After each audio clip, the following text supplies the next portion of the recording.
Welcome back to All That Media, episode 14 of Pack of the Net. We're just going to dive right deep. The World Cup over, victorious. They did us all a favour. For football in general, the right team deserved to win there. We definitely should have beaten Argentina, but we didn't get there. Performance against France was decent, but let's be honest, that was an exhibition friendly match, which covered nothing really. A bronze medal, which is the best finish since we last won the thing. But we'll cover all the World Cup stuff later in the episode. We're now well and truly focused on the new season, which is fast approaching. There's some big transfers going through, could potentially go through, a lot on the horizon. Let's get into it. Just before we get into all the big major stories, in Newcastle, probably watched this season on the sofa. It's not going to look pretty, I don't think. The Gordon's gone, as you can see here. Gordon, Tonali, gone. Bruno could be off to Arsenal. We'll cover that after. Right, Lucas Bergvall, who's been linked from Spurs. That you want, obviously not good enough for Spurs. He is a fairly decent player. What you need, you're going to lose. You have a lot of talent in the midfield. Away, Newcastle are not battling with relegation next season. As you can see, potential of 17 million plus for the players you're getting rid of. Have already been signed, but let's be honest, they're not household names. They're not experienced in the Premier League. Even Bergvall, who could potentially a player, he's not had the game time at Tottenham. Not looking good for Newcastle. And we'll get on to our Premier League predictions next week. It's that type of season. Newcastle, as of today, I feel they're going to struggle next season, big time, unless they some drastic change and they start getting some players in with that money they bring in. It's never easy for Newcastle. Let's be honest. It's not as if players want to move to Newcastle. Obviously, the lure of Manchester or London is always going to fit for most players. But Newcastle are a great club. It's good seeing them back in the league. It's good seeing them in the Champions League. I do think Eddie Howe has got his work because big time, and this is going to show how much experience he has trying to get this team together with all the big stars. But if there's one man that can do it, Eddie Howe can do it. I think at best you're looking at a mid-table finish, and that's at the likes of Tottenham. They're going to improve. Even the teams coming up, they're all going to put up a fight. Newcastle fans, be worried. You are in good hands. Is following in the Premier League, not the best. Stick with him. He'll find a way out of it. On to some more bigger news, bigger transfers. Morgan Rogers completed his medical ahead of his move to Chelsea. 117 million seems very, very excessive. Don't get me wrong, absolute quality player. Played okay at the World Cup. Didn't have much game time. Hopefully it was fitting with Cole Palmer. They're both going to have the same celebration now, so might see it more and more. But really good friends, really good talent for Chelsea. I just hope that they don't too much get on, because Chelsea are a young squad themselves. But under Alonso, he should do really well. They just need a bit more experience, I think, together with the quality they do have. I mentioned Oval could be off to Newcastle, Gimaresh off. So other rumours, John Stones could be making his way to Arsenal. That would make perfect sense. You bolster their defence. Also, he has been linked with Chelsea, which again also does make sense. So it depends. If you're John Stones and you don't want to play too many games, but your backup, it makes perfect sense. If you feel you can contribute to more than just a sub appearance and maybe a handful of games, then obviously Chelsea makes sense. You would slot straight in there, go ahead, and be one of the first players based on experience. I do think it's really Arsenal based. I think at his age, the injuries he gets, be a perfect fit. He's not having the burden of playing so many games. Vino is being linked with Tottenham, Man City. That makes perfect sense. They need some more power on the wings, like of Kulusevski who gets injured, Maddison gets injured. It's a recurring injuries. They don't really replace Son. Yeah, this makes sense. It all comes down to the price, I think, and the length of the contract. Not getting the game time at City. Spurs could definitely use his services, so this makes perfect sense. On the other hand, it's Spence, who's had a really good World Cup with England. He's being linked with Inter Milan, who are champions. This also does make sense for him. Move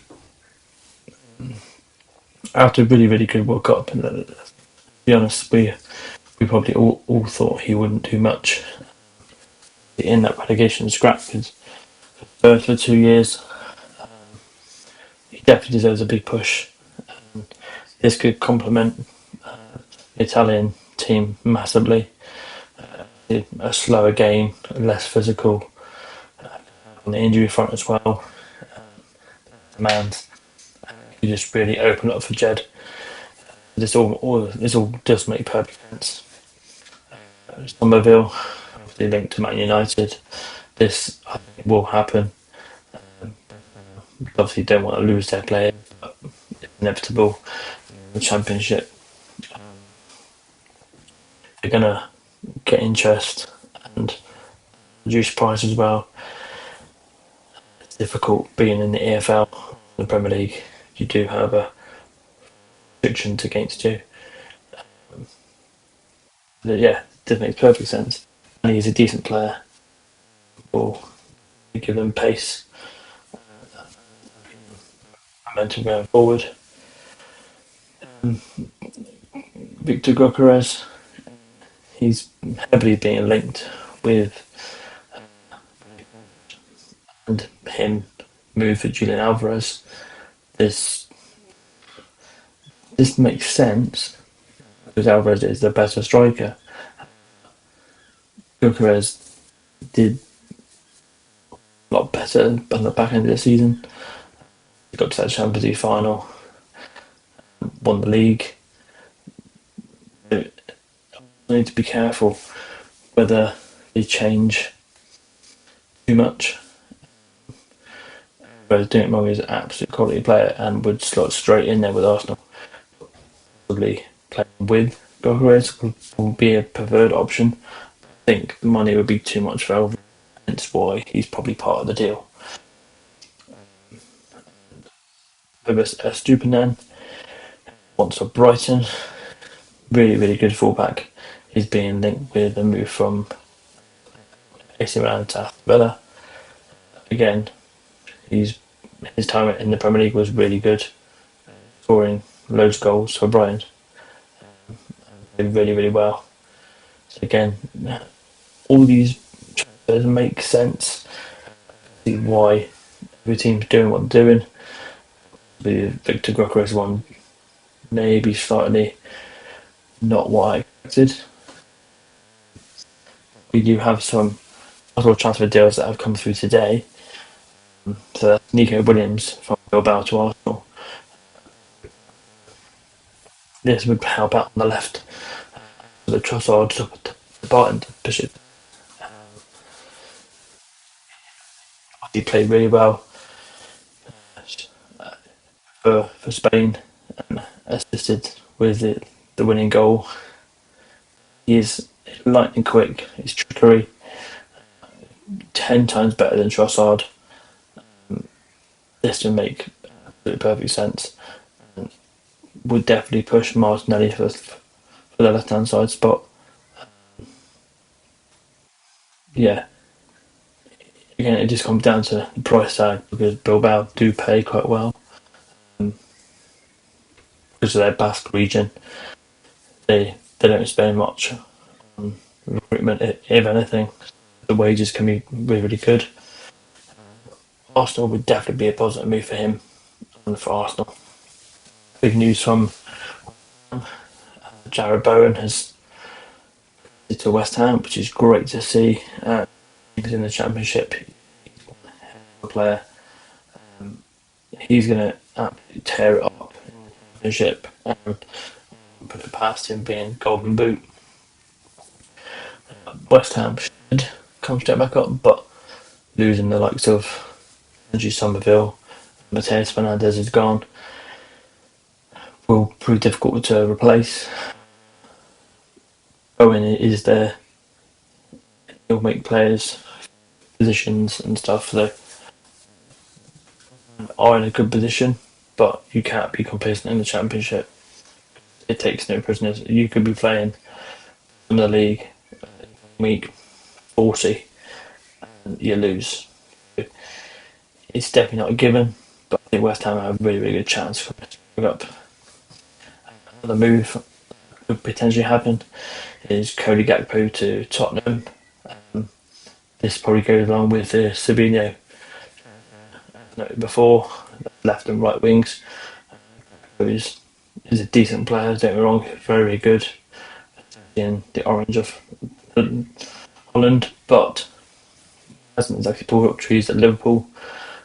Scoring their goal, sometimes the important goals. However, Spurs would probably improve his game with more game time and the ability to drive at players because they haven't got Mo Salah, got a big focal point. With the midfield, they're growing. The likes of Tonali, it's going to be really good for them. This could be a positive move for him because he can play up top as well. So good move all around. I can't see anything wrong with any of the ones we've discussed. Gyökeres one, I think, is a bit. We will see. So that wraps up all the transfer news and gossip. Let's head back to discussing the World Cup now. First of all, England as a whole, the player ratings. Here they are. I'm not going to go through each one. You can pause the video. You can have a look at all the ratings. These are done by Sky Sports. These are not my ratings. I don't see them far off. Maybe a couple of tweaks Possibly Spence could be higher, maybe a 7, could even be an 8. Bellingham 8, that could be up to a 9. Possibly Anderson an 8, he did have really good games. Pickford at 6, I think, is a bit poor, but apart from that, yeah, just get your get your comments below. It'd be good to see what your ratings are, whether you agree with Sky Sports and whether you agree with even Tuchel and Barry as well with their ratings. On the whole, just let me know how you feel for what England did. We're all what we saw didn't go over the line. The England chat. So now let's move on to this outrageous call from Gianni Infantino. And here it is. Look away now. This could be a 64 team World Cup. They're saying it's bigger, bolder. I think the game's gone if that's the case. Can you imagine how long the World Cup would have to go on for? With rest, fatigue. You'd almost have to have a squad of 45 players to accommodate.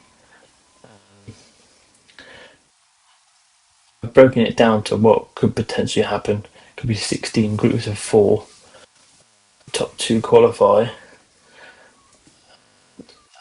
And that's it. Go through to the 32 team. It's just bizarre. Not that we didn't see big countries take on little countries at all, but you could see the likes of Andorra and San Marino going to the World Cup, for instance. Nothing against them. They're never going to be good enough to compete. So therefore, what's the point? Are they just there to make up the numbers? Don't get me wrong, I love football and I watch it all day, every day. But what I don't want to be seeing is the country beating another country 6, 7, 8-0, 50 shots on goal, just camped in and a half. It's not enjoyable for anybody.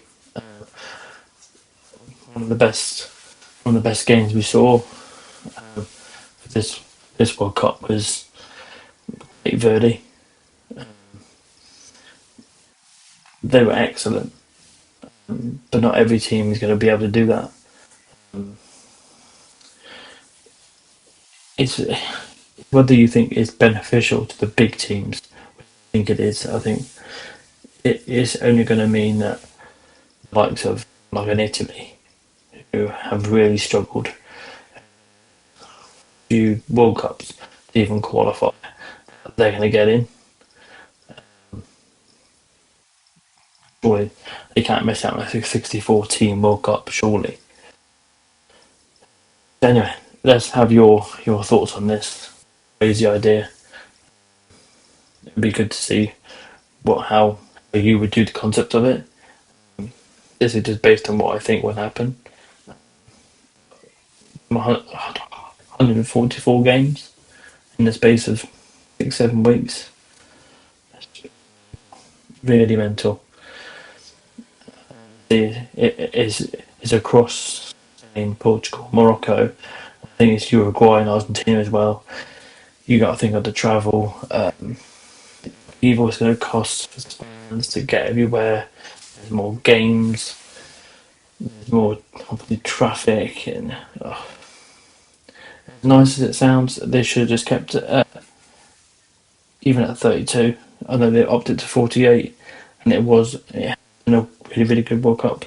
I think it's been slightly too long. That extra round probably just phased it all out. Obviously, it built up again on the semis, and obviously does help when England go through. But let me know what you think. Have your say about it down below, whether this is a good concept or not. And if you think it is, please put up with the pros to this. It'd be really good to hear your thoughts. So there we have it. A nice brief. Managed to get it down to 20 odd minutes, which is what I've been told to do. I've done my job. Your job now is to hopefully you've got this far. Obviously, like and subscribe, and we'll be back again next week. We will building the season. Next season we'll have our handicap league up and running. Get thinking, do some research, and we'll get some competitions up and running for the next season. So thanks for watching, and we shall see you next week.